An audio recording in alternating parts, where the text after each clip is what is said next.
Tonight on Upfront, the grand debate on the Akufo-Addo government's decision to acquire a new and a better aircraft for presidential use in addition to the existing one.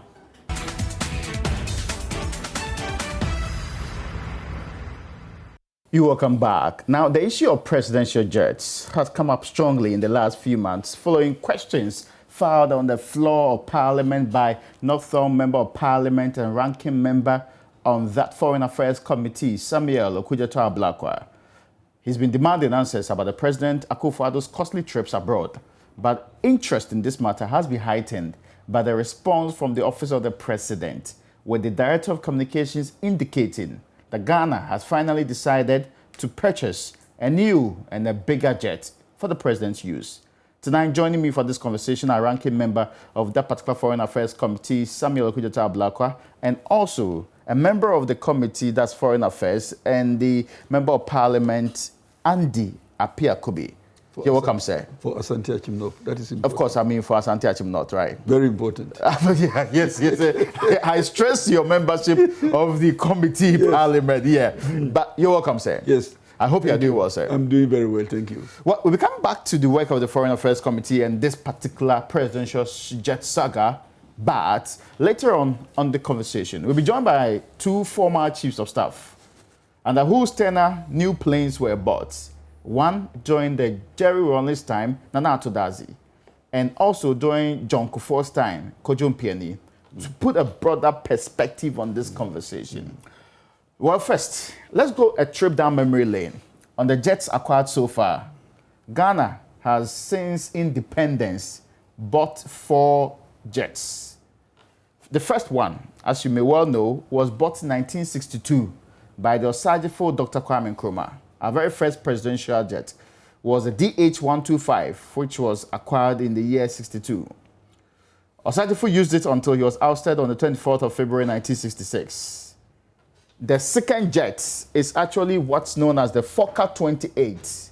This was the second presidential jet acquired by then General Ignatius Kutu Echampon. This was in 1976. That is what people know, and of course, is the Dutch-made, that jet is a Dutch-made one, the Fokker 28. Then somewhere in 1998, barely 2 years before he exited office, former President Jerry John Rawlings bought our third jet. This was the Gulfstream GIII. It was bought from the Americans and arrived somewhere in 1998. Its purchase, of course, generated massive controversy, with the then opposition saying we didn't need a jet, and it was a massively abused, option for commercial flights. Now, let's move to the very last time we bought a jet. The Falcon 900 EX you see on your screen is the very last time we bought a jet. It is actually the current and fourth presidential jet. What you may not know is that at that time, 2 aircrafts were actually bought around $105 million. And of course, I mean, there was a controversy after John Kufuor left office, and we appear to have submitted and taken one back until we're left with the very last one, the Falcon 900. Now, we're also massive controversy over this matter, and Ghanaians, including some in the opposition, said it was not useful. Indeed, we are on record to have known that some presidents had not used jets bought by previous governments in times past. So what's influencing our current decision to buy a new jet? Exactly what's wrong with the current jets that we have? And why are we in an endless battle on these jets? That is the conversation we'll be having here on Upfront. And as I did tell you, my guests in studio are the very honorable Member of Parliament. And he asked me to insist that Asante Achim North is mentioned, because that is the constituency he represents in Parliament. Correct. That's the platform on which I stand. Okay, Honorable Andy Apiakubi, you're welcome. Thank you very much, my brother. You're on the Foreign Affairs Committee. Yes, I am. And we'll be also joined via Zoom by the ranking member, who in the last few months spent an amount of time dealing and insisting on some answers when it comes to jets in this country. First, you have heard your ranking member raise so many questions about what he considers to be the decision of the executive president to charter planes and fly around in them. He feels it's ostentatious and it's abuse of our resources. Right. Whilst in the studio, you have given me information that you are hosting also two very honorable members of the previous government, in the persons of my uncle, Honorable Kojom Pianim, and Nana Tudazi, my senior. Okay. I'm sure if we took information from them, you may not even have any need to interrogate me, because they are people in the helm of affairs at the various times, and they probably were part of the decision making, and I'm sure they could educate all of us for us to add a little bit on it. But I get you. Granted that you want to interview me now and probably my colleague, Honorable Sami. Well, what can I do? If you are not minded to review your notes, then we can go on with the discussion. No, yes, the question I'm asking you directly is about the recent questions that have been raised about the president's travels. Yes. First, you heard your ranking member on that Foreign Affairs Committee that you're an able member of say the president has on 3 occasions used and chartered what they call flights. He has put up costs comparatively, and the cost which goes up to almost 10 million, what they call Ghana cedis. And he's been worried about why we are bearing that cost for the president's travels when the very last jet we bought is still sitting there. Right. What's your preliminary view on this? First and foremost, whether or not the figure you mentioned is the correct figure is debatable. At least from him, From him, we can't take information from him as authentic. Do you have? Has he provided? Do you have alternative figures? The nature of the game is evidence. Has he provided you with any evidence at all as to how much has been spent on presidential travels? I'm sure the answer to you, I'm sure the answer is no. But he's filed questions in Parliament, you are aware, right? Yeah, the fact that you filed question in Parliament is written under your hand from your head. It doesn't constitute evidence. So I would have thought that... Questions that government has not responded to. Yes, but... That hopefully will give us answers to. Yes, if you file a question, the minister responsible will come and answer to the question. But we are on vacation, we are on recess. So if you file a question... These questions were filed as far back as May. Yes, but the initial response was that the finance minister was going to give us. He asked for an extension of time. Right. He didn't answer the question. No, he did not ask for extension of time. He said he is not responsible. But initially, he actually asked for 4 more weeks. And directed that the question must be directed to the appropriate ministry. And he was magnanimous enough to even tell us that it is rather the Defense Ministry and the National Security Ministry who handle presidential travels. And that was correct answer from him. So the question was answered as per the procedure of Parliament. You file a question direct at a minister who is the wrong minister. So he who filed the question did not identify the rightful ministry. So he was wrong in the first place. So it took the finance minister to come. But the PFMA is clear about who is in charge of finances as a state. The question he asked was also to do with how much is the travels of the president costing us. Public Finance Management Act gives responsibilities to the minister to disburse public finance, right? Very much so. Once it is disbursed, but he accounts for onward disbursement is not per the finance minister. He comes to Minister of Railways and he gives us budget. How we spend that budget, it's not for him to decide.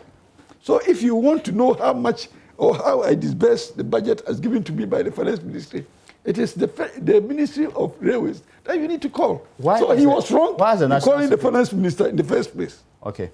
So the finance minister did not say that I was wrong to be called. No. He said, I am not the rightful person to provide this information. I was in Parliament. And further directed that it is rather the Defense Ministry and the National Security Ministry who are responsible for presidential travels. So, you understand? So that was correct information he gave. Why has the National Security not come to respond to this matter? There are even Supreme Court decisions that say that we make pronouncement based on evidence before us. You cannot, out of the vacuum, come to say, give a statement. So, has he invited the National Security Minister? That's the question. Has he? He Yes. has not. Why not? He has not. He has filed a question to the National Security Minister. Speaking to the same question that was filed. Yes. Well, if he has filed a question, Parliament will invite him to come and give the answer. But for now, we cannot say that he hasn't given the answer because Parliament has not invited that minister. Parliament, before then, invited the finance minister, and he came to give the answer. So let's wait until the National Security Minister comes, if he has indeed filed the question. Because I haven't seen anything of the sort. You are telling me. Are you interested in knowing how much that cost? Well, I'm interested. Why not? And indeed, in the committee, the reports will come to us, and we will deliberate on it. The report of how much the travels. The report on the presidential travels, and in fact, it is not only how much was spent on the travel, but generally, in fact, in accounts, you do balancing, debits and credits, and also what came out of the presidential travel, which is also very important. When we do the balancing, then we will know the net, either deficit or the net gains. It is probably unfair. When are you expecting that they will bring you these reports? Oh, when Parliament reconvenes and we meet, they will file all the reports. We will in October? Them. Yes, in October. It depends on the leadership of the committee. When they schedule a meeting of the full committee, they will come and deliberate. When was the last time they filed a report of the president's travel? No, it is not only the president's travel that will come. They will file a report of the ministry's activities over a period of time. Yes, but I'm interested in those ones specifically. It will not come only as the presidential travels. Very much so. Report. When are they going to file the next set of reports? When we resume in October, all the ministries will file their reports. And the Ministry of Foreign Affairs will file its report. We will deliberate on it. And presidential travels and the results thereof will also be part of the general submissions as come to Parliament. So, to you, so far, in asking for specific answers, which rarely are yet to be given fully, what do you think about that particular quest for information, which is what you, members of Parliament, do? There's nothing wrong with him looking for information. Probably by way of preparing for a meeting or as a prelude to interaction with the public. You have every right to seek the information. Are you interested in the same information? Well, why not? I'm a member of the committee. It will come, but it's just that I want to wait for it to come, for me to be able to have opportunity to digest it and to make meaningful contributions there. So you think he's getting ahead of himself? He is probably ahead of the scheduled time. Is that right or wrong? Well, it cannot be right, it cannot be wrong. It depends on what you need the information for. If it needs information for committee work. Are you also interested, right? Yes, it appears many people in this country are interested in that information too. But again, when you don't have the information, they have not filed the report to you. Where are you speaking from? Are you speaking from information that is not available to us? Are you speaking from your head? And I will not. Does it matter? It's not the veracity of the claim he's making. That's the most important part. Yes, but in all cases, the name of the game is evidence. So if you came with exactly what evidence do you expect of the member of Parliament? The information will come from the ministry. Okay. And the memorandum, everything will come. Then when I read it, and I'm not comfortable with any of the figures in the report, then I'll begin to ask questions. I'm asking, in the last few months, he has put out almost 3 different travel details and costs. In fact, he says it's a very low-end estimate of the cost involved. Do you dispute the very specifics he has put out? I will definitely dispute anything coming from him and coming from his head. And you see, what would be the basis for the dispute? The dispute is that you don't have authentic information. It is not on speculation. How do you know he doesn't have authentic information? Did he attach it with any evidence of the travel cost? The answer is no. So what you're telling me is that you don't know whether it is factual or non-factual. How do you conclude it's because I haven't seen anything factual coming from him, I will consider it as non-factual. But you've not seen any corroboration, right? That's what you're saying. I have not seen authentic information, not collaboration. I can collaborate wrongly too. What do you consider to be authentic information? It must come from the appropriate quarters. In fact, if you are in court and which is the you're tendering evidence, it can be rejected for reason that is coming from wrongful custody. Okay, but this is not in court, right? Yes, but in all cases, if you want to be credible as a person, provide information from the right source so that you can always point to the source. When we were in school and we were doing research, they said the research must be verifiable. Okay. So how can you verify the information is just throwing into public domain? Okay, but hold on. I think there's a question that the Honourable Member of Parliament ought to respond to. Now, I understand he's joined us via Zoom. You're welcome, sir. Honourable Samuel Okudzeto-Ablakwa, who is ranking member on the Foreign Affairs Committee. The claim here from your colleague on the committee is that there is no iota of evidence to back what you have put out about the president's travels. So to him, they can be dismissed. Well, good evening, Raymond, and let me extend warm regards to my honorable colleague, the honorable, and to all our distinguished viewers.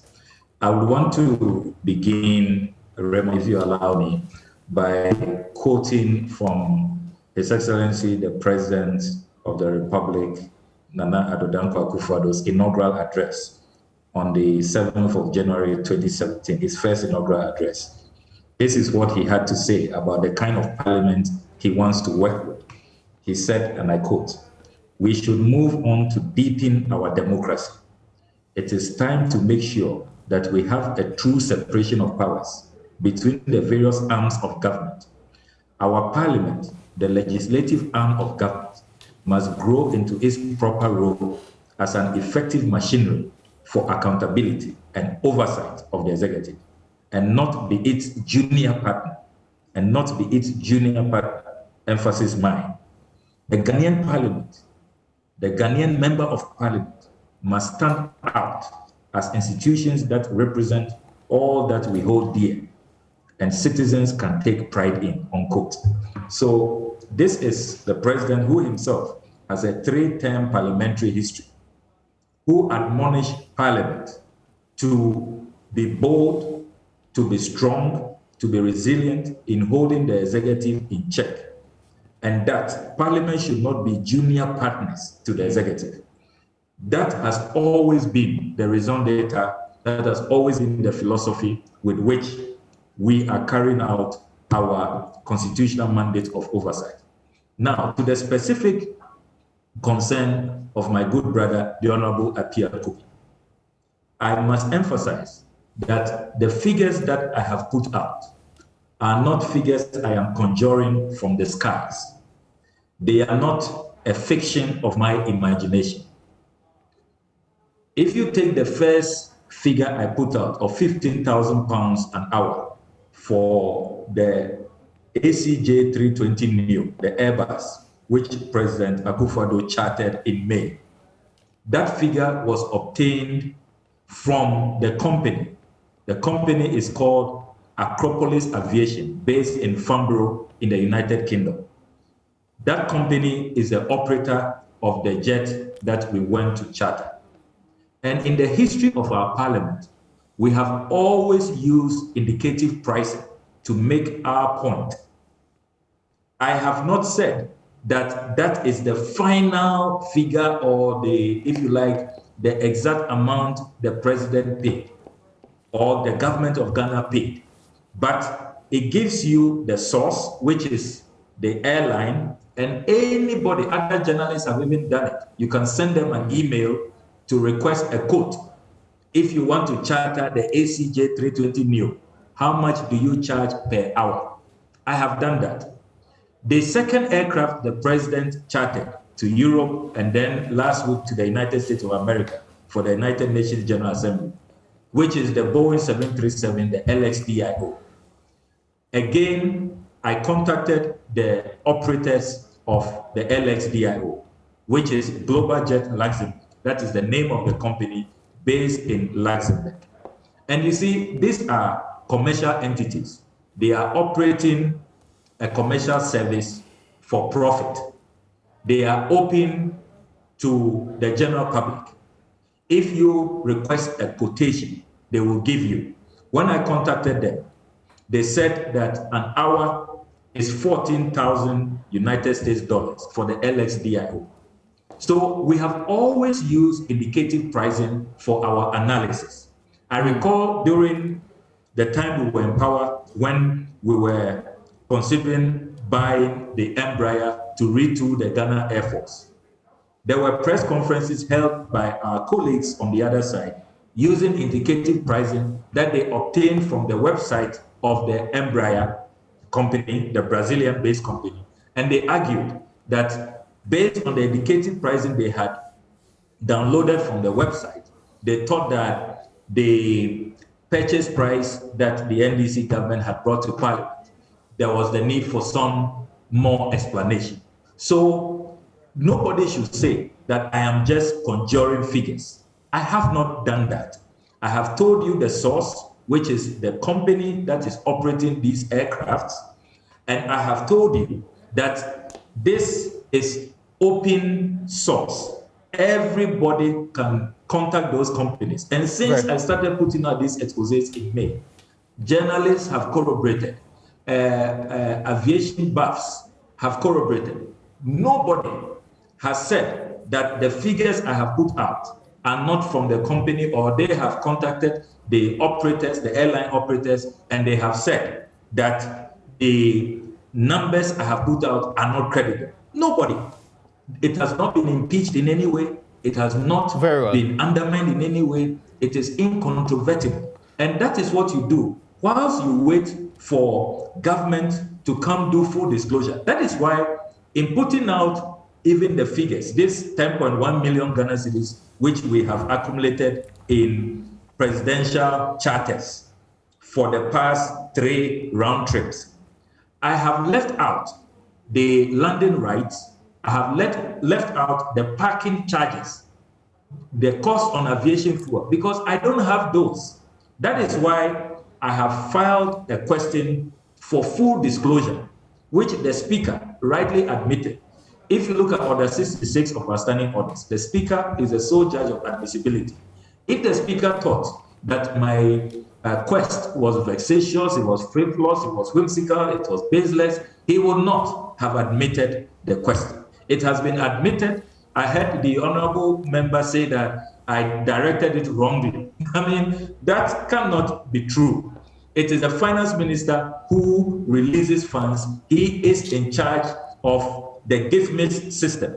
If he enters the GIFMIS data, which we have created under the Public Financial Management Act, he can know exactly how much, because as it is now under the PFM. What I suspect you have a challenge with the Zoom connection to the there is no that is paid for. There is absolutely none. Hello? Hello? Well, you're still on. I mean, you're making the point that I needed you to wrap up on that point for me. Yes. Yes. So I was making the point that the question was not wrongly directed. In any case, at what point did the finance minister know it was wrongly directed? When the finance minister asked Parliament to give him time, at least on 2 occasions. Every Friday when I asked the majority leader who presents the business statement for the ensuing week, they told me that, hold on, the finance minister has requested for more time. If the finance minister knew that the question had been wrongly directed, why did he take Parliament on this wild goose chase? Why the rigmarole? It was after several weeks of clearly wanting to just, buy time, obfuscate, and not willing to be transparent and to do full disclosure. That is when he now came and said that, you know what, okay, I have a change of mind. This question should have gone to the National Security Minister. Let the National Security Minister handle it. Every country in this world, they know the cost. The Americans know how much it costs an hour to fly the Air Force One. The French know. I mean, the Brits know. This is not information which should be shrouded under national security, and with the finance minister to delay us in the way and manner he did. So I contest the claim that I filed the question wrongly. Forgive me, so that I get. Are you satisfied with the response? I'm not. He's basically told you that there was no problem with the filing of the question. I'm not. He's insisting that, the sources are sources that you can also verify. He's saying that the finance minister requested for more time for which reason he is concluding that it is because he wanted to find the information. And therefore, if he requested for more time, it means that, or the presumption that he was the rightful person to answer the question. He said, I need more time to appear before Parliament. It doesn't mean that I need more time to answer the question. There are two different issues. He said, I need more time to appear. If I'm busy, I cannot come to Parliament. But the answer is what he gave. He could have given that answer earlier on, but he said, I need more time to come to Parliament. Sometimes... On the substantive point, sometimes, the substantive point, whether he found the wrong or right question. 1 million speculations will not constitute evidence. And he is always talking about... But he's pointing to where he got information. No. You got information from there. That information, is it related to the presidential travel, or is it general information he is requiring from a company? You see, me and you can go to the same shop, right? You can have a transaction that is different from mine, but we may have gone to the same shop. So I would have expected him, as a member of Parliament, speaking to facts, and indeed speaking on the floor of Parliament. Parliament is a house of records. So you tender in an invoice directed and indicating that this is in respect of presidential travel, so and so, on such and so date. But for you to come out and say that I went to a shop, I bought a suit for $20, and therefore there's a presumption that, and you go and buy the same suit for $20. That is beside the point. Can all this controversy not be put to rest by government releasing the actual figures? He has filed a question. Difficulty? No. It is not a difficulty. He has filed a question. What's prevented us from putting that out there? He has filed a question. Yes. The question will be filed with the minister. Yes. And the minister will be required to come to Parliament to give the information. Why is there the need for us to jump the gun? Why don't we wait for the minister to come and respond to the question, and then you can file supplementary question, or you can even ask questions based on the first one. But you are throwing a lot of information into the public space. In the instance, we've heard two responses from the Director of Communications. The first was to say that, well, the president... Is he a minister of state summoned by Parliament? No, not the same thing. I'm coming to it. Please. Of course, I mean, the Director I'm very careful. Speaks for the president. I mean, that's without doubt, right? Look, not the minister. Was the question directed at the president? I'm not talking about the question in Parliament. Yes. I'm just saying that we've heard from the Director of Communications at the presidency speak on this matter twice. We are discussing... In none of the instances has he answered the question. Are you worried about that? I'm not worried at all. Really? You don't go you about don't think that sacrificing information when information is not required. We are speaking to the question filed by Honorable Okujato-Ablakwa. Okay, yeah, I get you. So if you get beyond that and ask a presidential staffer having given some information, I will not be attracted by that because I am... You don't care about that? I will not be attracted by that. I'm focused on the question filed by Honorable Okujato-Ablakwa, and it is that which I want to speak to, and it's that which we have to speak to. We cannot go about listening to red herring when there is a substantive matter on the table to discuss. The Director of Communications cannot be a source of red herring. Director of Communication, Director of Communication is not speaks for the president. Yes, but on that occasion, can I speak, if I speak for a committee of Parliament, does it mean that I cannot speak for myself on any other occasion? And if I go about talking... But the director's response, he called a presidential briefing. He didn't really call a private engagement with people. At no point in time did he say that this is my private opinion. You are saying that he represents... He did not answer question. The question was not put to him. The question is before Parliament. So he comes to give information that is in his custody. And he gives you that information that he is mandated to give. But if he is responding to a question in Parliament, he wouldn't come to the public to give an answer to a question in public. Nevertheless, the question is also directed at a minister. I get your point. So let's be careful here. I get you. So that we don't... my Professor Kofi Kumado used to say something. This is an input-output approach. You see, you bring everything from everywhere and you dump it in the hope that you are answering a question. You fail. If you like, who was advising lost it as I presume. If you like, go and talk to Kofi Kumado. I said that I asked you this question, and you are providing information having been given exogenously by somebody outside the lecture room. Yeah. And you think that it is related to the question. That is the puto approach Kofi Kumado used to say to us. I'm afraid to bring to your attention that the same man is the source of information that we are resting on. The information that we are going to buy a new, bigger presidential jet. What premium do you put on that? Yes, that is another matter altogether. But even when you say presidential jet, I don't understand why people call jets presidential jet. Is there any designation the first for a expression, particular jet? The first expression was used by the people in the director of communications. Do you dispute his tagging of the... No. What I'm saying is that yes. We have seen jets having been bought by the country Ghana over years. Mm-hmm. The fact that one jet at some point in time or at some points in time carry president wouldn't make it a presidential jet. We are talking specifically about jets bought for the president's use, not any other one. Look, and are you sure that the jets are bought for presidential use only? Are you telling me that? And I'll give you evidence to the fact that all the jets that you have mentioned, they have carried even security men on national assignments. They have carried peacekeepers to go to everywhere in the world. And that cannot be presidential jet. In fact, if they carry military men going for security operations or peacekeeping operations, you will not qualify that as presidential travel. So I made it clear. On September 27, this is what the Director of Communications, the President, says. The government is already in the process of acquiring a bigger jet for use of the President.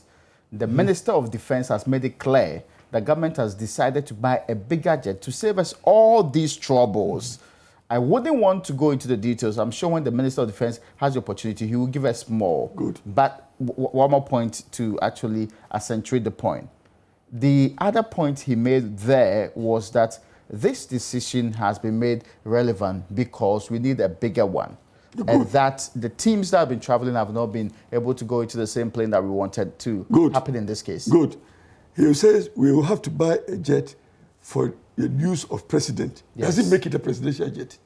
What's the difference anyway? The difference is that if president has to travel, he will also use that jet. So who else will be using the jet? I've told you that in the past, peacekeepers have used the jet.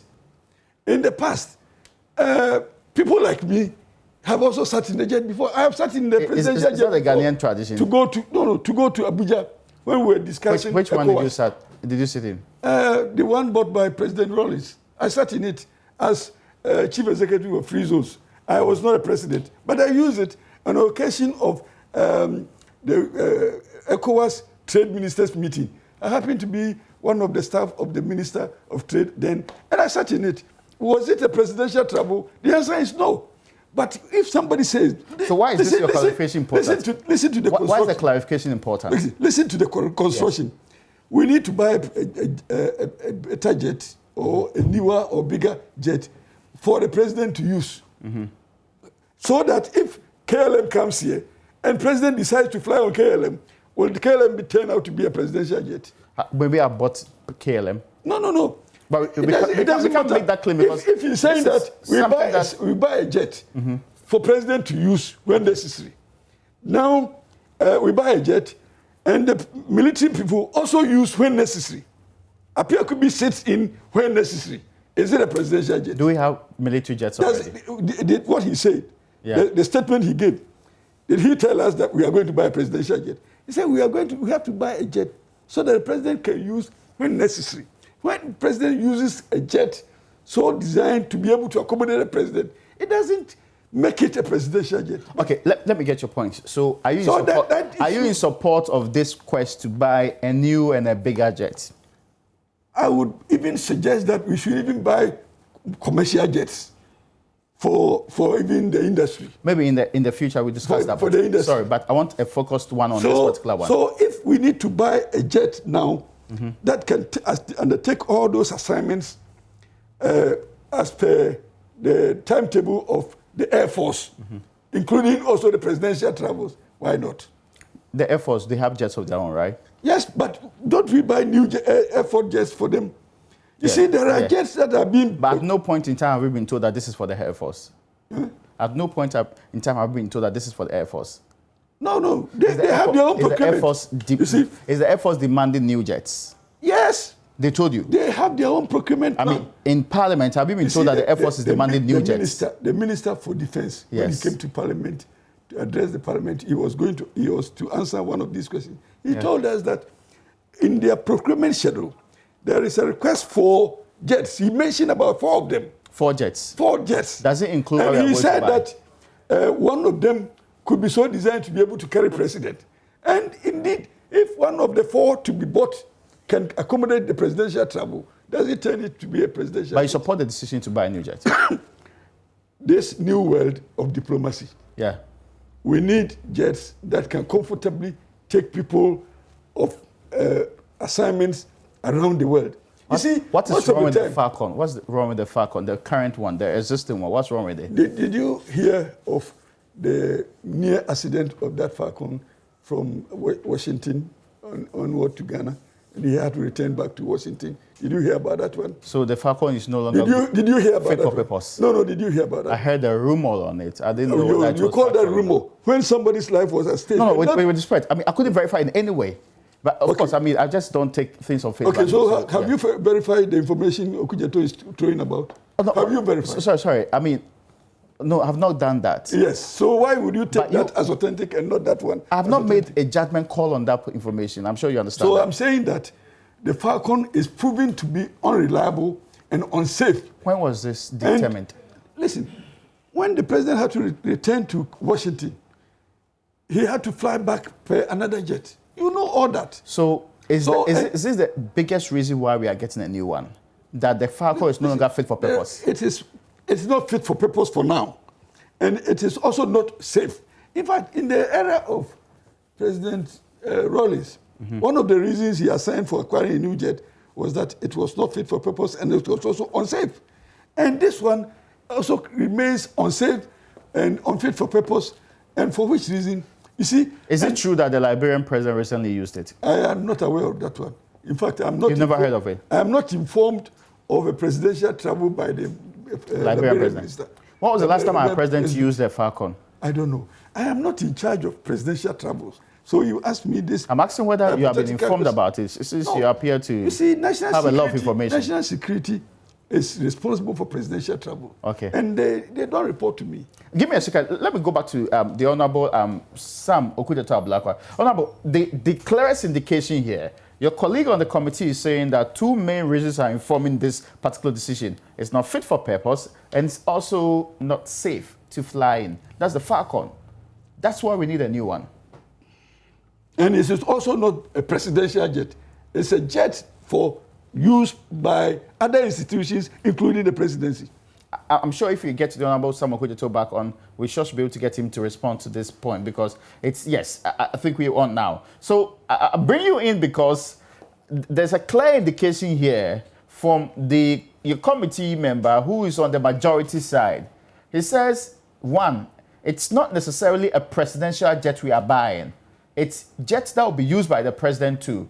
2, this jet is necessary because the current Falcon is not safe.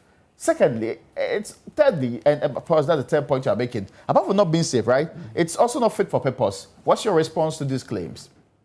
So let me quickly respond to all those 3 issues, one after the other. First, on designation as presidential jet, let us, with all due respect, stop the obfuscation. Let us not confuse Ghanaians. Ghana has always had aircrafts designated as presidential jets since 1962. Ghana's first presidential jet arrived in this country under President Nkrumah in 1962. It was the DH-125 jet. That is the model. DH-125 jet. The second presidential jet we have had in this country was purchased by General Achampo in 1976. That is the Fokker 28, the famous Fokker 28, which became in later years known as the Flying Coffin under President Rawlings. To the credit of the Ghana Air Force, they maintained Fokker 28, which we bought from the Dutch, so well for more than 35 years, kept it really well. The third presidential jet, which our colleagues then in opposition opposed the purchase, and then MP for Akim Ebuakwa South, the Honorable Nana Akufo-Addo, led the charge and said that it was being bought under opaque circumstances, it was not transparent, all the way to the then candidate Kufuor publicly proclaiming that if he won the 2000 elections, he wouldn't use that jet that President Rawlings was purchasing. And indeed, he didn't use it till he sold it off in 2006 when he won the presidential elections of 2000. That is the Gulfstream, G-I-I-I. We bought that from the Americans. This Falcon, the Dassault Falcon 900 EXE, is our fourth presidential jet. And I have in my hands here, Raymond, the Hansard of 19th March 2008. And this matter came up in Parliament, where some people try to argue like my brother, Honorable Apia Kubi, is arguing. And the defense minister at the time settled the debate. If you come to column 2150 of this Hansard, this is defense minister at the time, Honorable Albert Kandapa speaking, and I quote, "The Airbus 319 and the Falcon 900 will replace the existing Fokker 28 and Fokker 27, the two of which are used as executive jets. And these two particular jets have given rise to a very, very interesting public debate as to the appropriateness of having a presidential jet. And I think this is a very, very healthy discussion.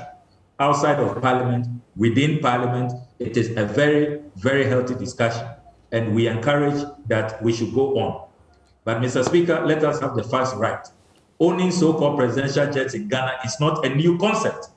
We have had, if you like, presidential jets from Nkrumah's time, unquote." Honorable Kandapa continues, "Mr. Speaker, in 1975, it became necessary to replace the presidential jet. And indeed, 5 Fokker 27s were acquired, one of which was configured to be a presidential jet.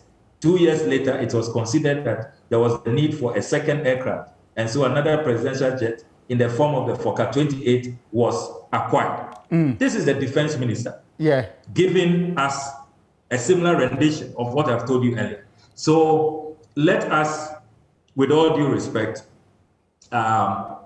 accept that this Falcon is a presidential jet. The announcement by Mr. Ije Ahin is seeking to purchase a new presidential jet, which he calls a bigger presidential jet. To purchase a jet for president to use. Now, not a presidential jet. Now, they're two different things. Let us be clear. If you look at all the documents... Forgive me, I just need to clarify this. The sound from the Director of Communications did not say presidential jet. Yes. He consistently made reference to a bigger jet and actually made reference to a jet for president's use. Is there a distinction between the two? So that we clarify this and move on with it. See, is there a distinction? I do not see a distinction.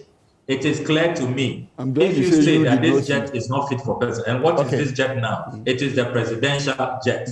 That is why it has a unique registration number, 9G-EXE. 9G-EXE. And it is managed by the Communications Squadron.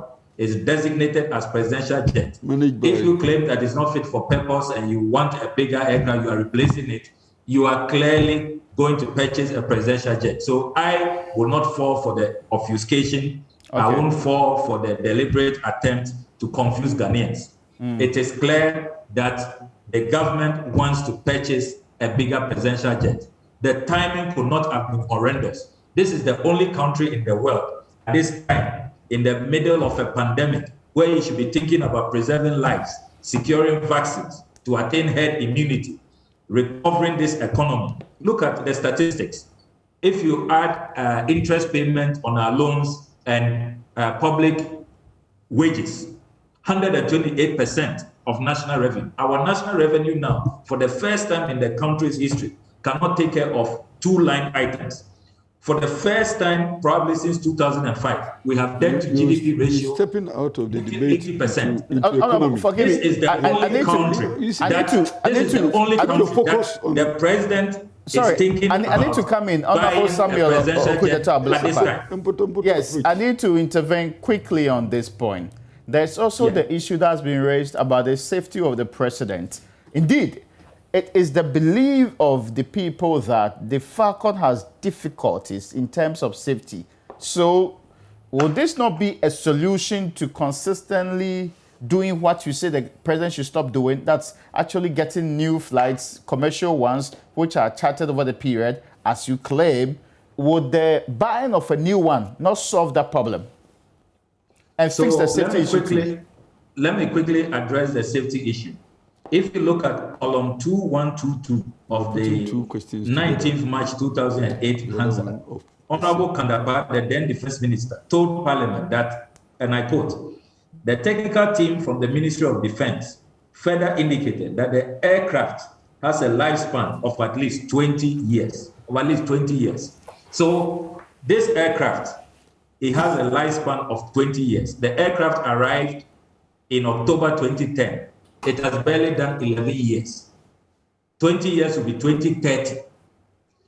When I asked the Defense Minister in June this year, June 16, in Parliament, is our aircraft airworthy? Is it fit for purpose? Is it in good shape? The Defense Minister came to Parliament. I'm sure Honorable Apia Kubi was there. And he said that our aircraft is airworthy, is in good shape. There's nothing wrong with our aircraft. This is an aircraft that has a lifespan of 20 years. It has barely done 11 years. Why the indecent haste to abandon it, to refuse to use it? But and you have another president, the Liberian president, using our aircraft. He is the Liberian president, George Weah, is clearly giving us a message. If you don't like it, I like it. I want to use it. I feel safe about it. And I would love to own it. So I do not buy that argument that this aircraft is not safe, because the Defense Minister himself is on record on the 16th of June, confirming that our aircraft is in good shape. Now, the other argument about fit for purpose, that we need a bigger aircraft. Look at the president's own record. Anytime the president has gone to charter an aircraft, the president has chartered either a 17-seater, which is the ACJ 320 Neo, or a 19-seater, which is the LXDI. And they are all within the same range of a presidential jet, which is a 17-seater. In fact, this argument of a director of communications of a bigger aircraft. Director of communications. Let me come to the director of communications. He's insisting that that particular aircraft can only carry 11 people. He's saying 11 without crew. If you add the crew, COVID era, can even be less. And Honorable Apia Kubi insists that COVID would make it less, far lower than the 11. It is 11 without. See, hello. I can hear you. If you add the crew, if you add the crew, you're talking about a 17-seater aircraft. So this argument of bigger aircraft doesn't hold water. The other argument that Mr. Eugene Ahin makes, that the president wants to travel with everybody at the same time. Look, it's the most ridiculous statement I have heard. We are being mocked at in the international community. Because no president travels with the entire team at the same time. You always need an advanced team. If this is what they are planning to do to our president, where everybody will travel with him at the same time, you won't have some officials go ahead, including national security personnel, who must go and screen, sweep where he will sleep, where he will hold his meetings, and make sure that he is arriving at a safe destination. Then, I mean, these people are not interested in the safety of our president. So we shouldn't repeat that at all. There is no president in this world who travels with everybody at the same time on board a presidential jet. It never happens. Forgive me, I need to take a break now. President Obama. I need to take a break now. When I return from the break, Honorable Samuel Okudzetal Blacko, forgive me, I need to take a break now. When I return from the break, we'll continue with the conversation here on Upfront on the ground debate about whether or not we need a new jet. You said for president's use, right? Presidential jet. After this break.